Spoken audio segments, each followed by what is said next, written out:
on the upside. The more significant zones are up at 40.62 to 73 and 40.93 to 41.03. If we take a look at the 24-hour session daily chart, we can see the market got very overextended to the downside, and we're essentially bouncing off of that deeply oversold condition.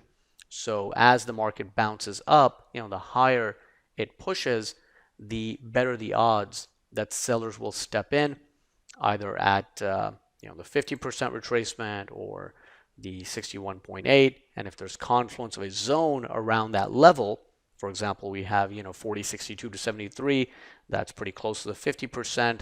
We have 40.93 to 41.03, that's a bias confirming zone. And then above that we have another strong resistance area at 41.47 to 57. So if there's confluence with a retracement level and there's a key zone there, that's probably going to be a good spot to expect sellers first time up. So for now, the larger pattern question that we're going to be trying to answer, and I think which is going to be in play next week, is whether this is a false breakdown from this range, or is it simply a bounce off a deeply oversold condition and sellers can still be active on any kind of short-term bounce, and then eventually maybe we roll over yet again, right? Because right now our bigger picture bias is bearish.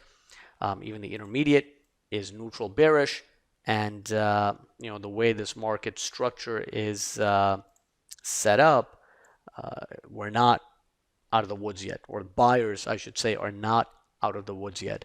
This is still a fairly bearish environment, and I think that until we get a more significant upside move, we still have to be a little bit more careful on taking aggressive long setups.